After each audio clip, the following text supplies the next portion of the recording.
नमस्कार दोस्तों, मैं डॉक्टर पी कुमार। मैं आज एक ऐसी बीमारी के बारे में बात करने के लिए आया हूँ जिससे लोग काफ़ी परेशान हैं, काफ़ी लोग संक्रमित हैं और अब ऐसी स्थिति आ गई है जिसमें लोग दहशत में आ गए हैं। जी हाँ, मैं डेंगू बुखार के बारे में बताऊंगा। इसलिए बताना ज़रूरी है ताकि इस अवेयरनेस से बहुत कुछ लोग अपने को एक अच्छा इलाज ले सकें, एक बचाव कर सकें और जिससे वो काफ़ी आसानी से वो स्वास्थ्य लाभ ले सकें। तो डेंगू बुखार डेंगू वायरस से संक्रमित मच्छर के काटने से होने वाली बीमारी है। इसके संक्रमण के लक्षण साधारणतः 4 से 7 दिन में दिखाई देने लगते हैं और शुरुआत में तो धीमा बुखार होता है, लेकिन ये 4 से 7 दिन में इसमें अत्यधिक खास करके 104 डिग्री फ़ारेनहाइट तक इसमें बुखार चला जाता है। इसके लक्षण हैं सिर दर्द होना, माथे और आँखों के पीछे दर्द होना, खास करके मांसपेशी और जोड़ों में दर्द होता है। इसीलिए इस बीमारी को हड्डी तोड़ बुखार भी कहते हैं। इसमें थकान और कमजोरी बहुत होता है। अगर समस्या ज़्यादा हो गई, बीमारी थोड़ी ज़्यादा बढ़ गई, संक्रमण ज़्यादा हो गया तो शरीर में लाल चकत्ते भी निकलते हैं। इसमें खाना खाने का मन नहीं करता है, मतली या उल्टी हो सकती है। ज़्यादा समस्या गंभीर मामलों में नाक से खून और मसूड़ों से खून भी आने लगता है। ये गंभीर मामला होता है। इसमें अगर डॉक्टर पास जाएं तो डॉक्टर इसमें डेंगू का टेस्ट कराते हैं और सीबीसी टेस्ट कराते हैं, जिसमें प्लेटलेट की संख्या में भारी गिरावट दर्ज की जाती है। तो इस अवस्था में इसीलिए अगर प्लेटलेट की संख्या में कम हो जाएगा तो ये खून आने लगेगा और ये एक जानलेवा स्थिति बन जाती है। इसीलिए शुरुआत में अगर बुखार हो तो आप अपने नज़दीकी डॉक्टर से मिलें, अपने स्वास्थ्य केंद्र में जाएं ताकि शुरुआत में ही इसका समाधान किया जा सके। ये तो हुई बात कि आप डॉक्टर पास जाना है, अपने लक्षण को खुद से नहीं, फार्मेसी से नहीं इलाज कराना है। अब मैं बात करूँगा कि जिससे कि लोग ज़्यादा लोगों में न हो, तो नहीं होने से का तात्पर्य है कि यदि आप अगर अपने को बचा के रखते हैं, बचाव करते हैं, तो इसमें बचा जा सकता है।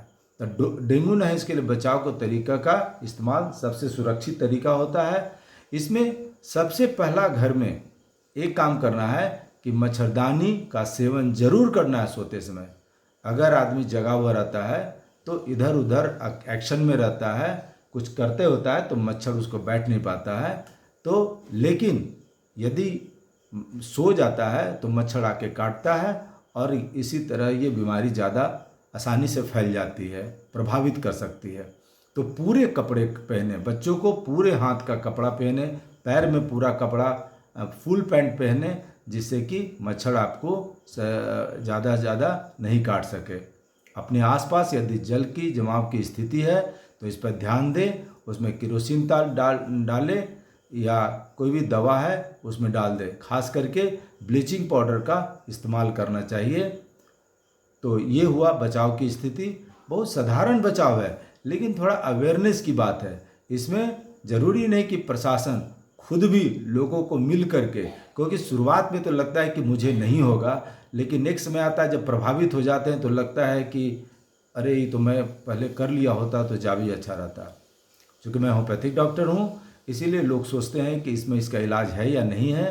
तो कुछ प्रमुख औषधि के बारे में बता रहा हूँ, लेकिन खुद इलाज कभी नहीं करना। यदि खुद इलाज करेंगे तो फिर वही ज़्यादा स्थिति खराब हो जाएगी। डॉक्टर एज ए होल बहुत चीज़ उनके दिमाग में रहता है कि उनका हीमोग्लोबिन कैसा है, अवस्था कितनी है, वो डिहाइड्रेशन तो नहीं हो रहा है, तो उनको किस समय में कौन सा दवाई देना चाहिए। तो ये एक डॉक्टर का ही चुनाव करते हैं। अगर बीमारी बढ़ जाती है तो लोग सबसे पहले इग्नोर करते हैं, कोई मेडिकल से जाकर दवाई ले लेते हैं, तो इससे बीमारी गंभीर अवस्था में पहुंच जाती है।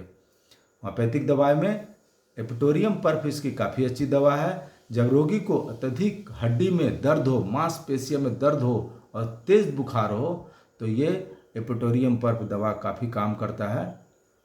दूसरा, अगर ब्रायोनिया एल्प एक दवा है। अगर रोगी को बुखार के साथ सिर दर्द होता हो और बदन दर्द भी बढ़ जाता हो, खास करके ब्रायोनिया का लक्षण है कि मरीज चुपचाप पड़ा रहता है,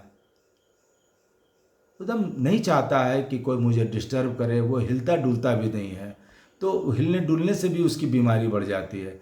एक दवाई है जैल्सीमियम। जब कमजोरी, थकान, भारीपन, सुस्ती का अनुभव है, इतना सुस्त हो जाता है कि मरीज बेड से उठ नहीं सकता, आंख नहीं खोल सकता है, तो अगर ऐसी अवस्था में डॉक्टर जो है जैल्सीमियम का चुनाव करते हैं। दवा का पोटेंसी, दवा का डोज मैं यहाँ नहीं जानबूझ के बता रहा हूँ, क्योंकि लोग सेल्फ मेडिकेशन करते हैं और बीमारी बढ़ जाती है, डॉक्टर का विषय है। यदि रोगी को के स्किन में लाल चकत्ते होते हैं, जोड़ों का दर्द होता है, तो ये रस्टक्स एक दवा है, उसका सेवन करते हैं। एक और दवाई है आर्सेनिक एल्ब। आर्सेनिक एल्ब का रोगी, इसको मिचली हो सकता है, उल्टी होता है, बुखार होता है, इसमें बेचैनी काफ़ी होती है और बेचैनी के साथ साथ इसमें प्यास होता है। मरीज थोड़ा थोड़ा देर में थोड़ा थोड़ा पानी का डिमांड करता है, उसको बस थोड़ा सा 1-2 सिप पिया फिर रख जाता है, उसकी बेचैनी होता है, उसको देखने से महसूस होता है कि मरीज काफ़ी बेचैन है। एक और दवाई काफ़ी होम्योपैथिक में यूज़फुल होती है, उसका नाम है कैरिका पपाया, जो पपीते से बनती है। लेकिन एक नई दवाई आई है, उसका नाम है कैरिका पपाया फोलिया। कैरिका पपाया फोलिया, जनरली आप सुनते होंगे कि पपीते का पत्ता का रस पीने से प्लेटलेट बढ़ जाता है, नो डाउट बढ़ जाता है, एक अच्छी औषधि है। लेकिन होम्योपैथिक में कैरिका पपाया से लोग काम चलाते थे, लेकिन मैंने ढूंढा और देखा कि कैरिका पपाया फोलिया जो पपीते के पत्ते से बनता है, तो इसके साथ तो उसको भी अगर 15 बूंद 3 बार आधा कप पानी में, और ये डोज एक डॉक्टर निर्धारित करेंगे, क्योंकि डोज और मात्रा जो होती है दवा की, वो डिजीज़ कंडीशन और एज बहुत कुछ देख करके निर्धारित होता है। लेकिन फिर भी एक मैंने फार्मूला बनाया है, जिसमें कैरिका पपाया फोलिया का mother tincture, Tinospora quadrifolia, granatum, Triticum vulgaris, अगर इन दवाओं को एक साथ शीशी में मिला करके रखा जाए, तो इसमें अगर इसका सेवन कराया जाए तो इसमें कमजोरी भी नहीं होगा, प्लेटलेट भी बढ़ जाएगा और बुखार भी टूटने में मददगार साबित होगा। अगर प्लेटलेट काउंट ज़्यादा डाउन हो रहा है तो होम्योपैथिक में 1-2 और दवाई हैं, जिसका ऊपर वाले जो मैंने मिक्सचर बताया मदर टिंचर का, उसके साथ साथ अगर क्रोटेलस एच एक दवाई है, उसका पूरा नाम है क्रोटेलस हॉरिडस की 30 पोटेंसी या एक्सरे 30, ये एक दवा का नाम है। उनका एज पर पेशेंट का कंडीशन, पेशेंट के लक्षण के अनुसार अगर दिया जाए तो नो डाउट काफ़ी मददगार साबित होगा और बहुत आसान इलाज हो जाएगी। मेरा तो कहना है आप प्रिवेंटिव रहें, अपने आसपास जल जमाव और ब्लीचिंग पाउडर का छिड़काव पे ज़्यादा ध्यान दें, कपड़े पहने और आप इसी तरह स्वास्थ्य लाभ करें। धन्यवाद।